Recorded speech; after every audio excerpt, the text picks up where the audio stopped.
నమస్కారం. శ్రీ మహాభారతం ఉద్యోగ పర్వం అధ్యాయం 48. అర్జునుడి సందేశాన్ని సంజయుడు ధృతరాష్ట్రుడి కొలువులో వినిపిస్తున్నాడు. అక్కడ భీష్మ, ద్రోణ, కర్ణ, కృప, అశ్వత్థామ, దుర్యోధనాది వీరులంతా కూడా అక్కడ సమావేశమై ఉన్నారు. ఈ 48వ అధ్యాయాన్ని మనం నిన్న సగం చదువుకున్నాం. ఇప్పుడు మిగిలిన సగాన్ని పూర్తి చేస్తాను.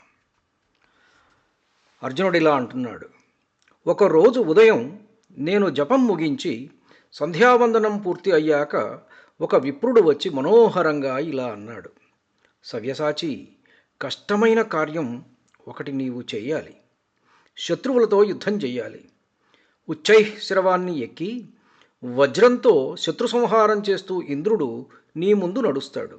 లేదా సుగ్రీవం మొదలైన గుర్రాలు పూంచిన రథం ఎక్కి కృష్ణుడు వెనక ఉండి నిన్ను కాపాడుతాడు.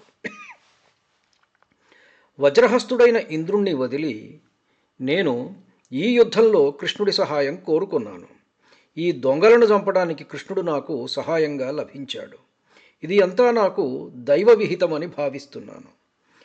యుద్ధం చెయ్యకపోయినా కృష్ణుడు ఏ పురుషుని జయాన్ని మనసారా కోరుకుంటాడో అతడు శత్రువులను, వారు ఇంద్రాది దేవతలైనా సరే, జయిస్తాడు. మనుషులైతే ఇహ ఆలోచించేదేముంది? తేజస్వి శూరుడు అయిన వాసుదేవుని యుద్ధంలో జయించాలనుకునేవాడు అంతులేని జలాలతో నిండిన సాగరాన్ని కేవలం చేతులతో ఈది దాటాలనుకున్నవాడే అవుతాడు. అరచేతితో వెండి కొండను బ్రద్దలు చేయాలనుకుంటే వాని చేయి గోళ్లతో సహా పిండి పిండి అవుతుంది తప్ప వాడు ఆ కొండను ఏమీ చేయలేడు. యుద్ధంలో వాసుదేవుడిని జయించాలనుకునేవాడు మండే అగ్నిని చేతులు కప్పి ఆర్పాలి అనుకునేవాడు. సూర్యచంద్రుల గతులను ఆపాలి అనుకునేవాడు. దేవతల అమృతాన్ని బలవంతాన అపహరించాలి అని అనుకునేవాడు. ఆ కృష్ణుడు కేవలం ఒక్క రథమాత్ర సహాయంతో భోజవంశీయులందరినీ బలంతో తరిమివేసి సౌందర్యంతో వెలుగుతున్న రుక్మిణిని భార్యగా గ్రహించాడు. ఆమె యందే కదా ఆ మహాత్ముడు ప్రద్యుమ్నుని కన్నాడు. దేవతలకు రత్నంలాంటి సుదర్శన మహారాజును నగ్నజిత్తు పుత్రులు బంధించినప్పుడు అతడు మొరపెడుతూ ఉంటే కృష్ణుడు ఆ నగ్నజిత్తు కొడుకులనందరినీ జయించి సుదర్శనుని విడిపించాడు. ఇతడు పాండ్యరాజును పిడికిలి గుద్దుతో రొమ్ము మీద కొట్టి చంపాడు. అలాగే కళింగులను యుద్ధంలో చంపాడు. కృష్ణుని వలననే కాశీపట్టణం చాలా సంవత్సరాలు అనాథ అయింది. ఏకలవ్యుడనే నిషాదరాజు యుద్ధంలో అజేయుడు అని కృష్ణుడే అనుకునేవాడు. ఆ ఏకలవ్యుడు కొండను దాకినట్లుగా కృష్ణుణ్ణి ఎదిరించాడు. చివరకు జంభాసురుని వలె ప్రాణాలు విడిచిపెట్టాడు. కంసుడు ఉగ్రసేనుడి కొడుకు, దుష్టుడు.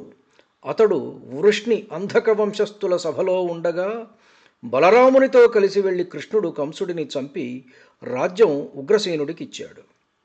ఈ కృష్ణుడు భయంకరమైన సౌభుని అనగా సాల్వరాజును ఆకాశంలో మాయతో పోరాడనిచ్చాడు.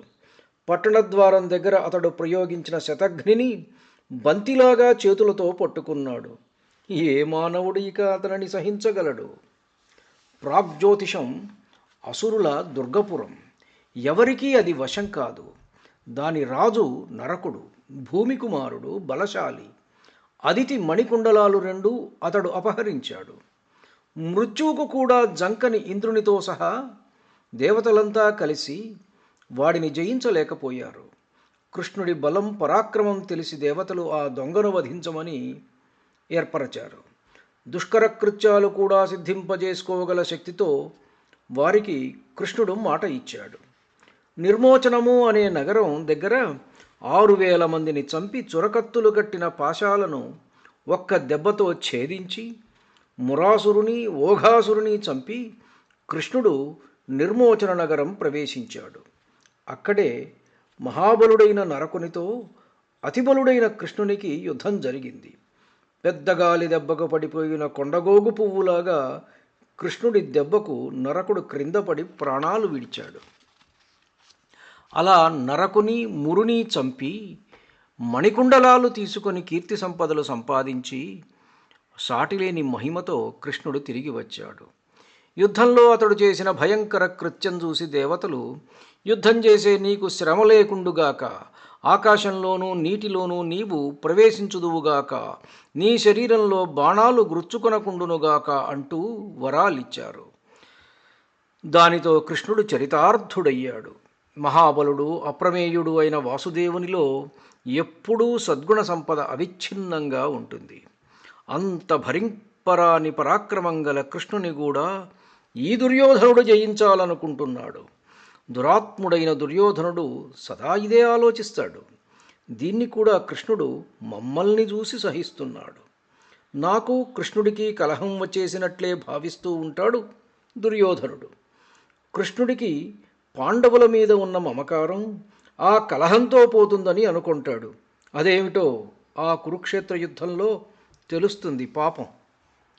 భీష్మునికి, ద్రోణ అశ్వత్థాములకు ఎదురులేని కృపునికి నమస్కరించి రాజ్యం కోరి యుద్ధం చేస్తాను. పాపబుద్ధి కలిగి ఎవడైనా పాండవులతో యుద్ధం చేస్తే వాడికి చావు తప్పదని నా భావం. ఆ క్రూరులు కపటద్యూతంలో 12 ఏళ్ల పాటు ఈ రాజపుత్రులను జయించారు.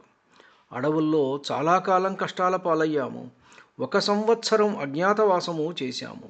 ఇక ఈ పాండవులు బ్రతికి ఉండగా ఆ ధృతరాష్ట్ర పుత్రులు ఎలా పదవుల్లో నిలిచి ఆనందిస్తారు? ఇంద్రాది దేవతలు తోడుగా వారు మమ్ము జయిస్తే ధర్మం కంటే అధర్మమే గొప్పదని తేలుతుంది. ఈ లోకంలో మంచి పని అనేదే ఉండదు. మానవుడు కర్మానికి బద్ధుడు. మా కష్టాలకు కారణం కర్మమే అని మేము అనుకుంటున్నాం. ఈ విషయం దుర్యోధనుడు తెలుసుకోలేకపోతే కృష్ణునితో కలిసి నేను సహచరులతో సహా దుర్యోధనుణ్ణి చంపుతాను.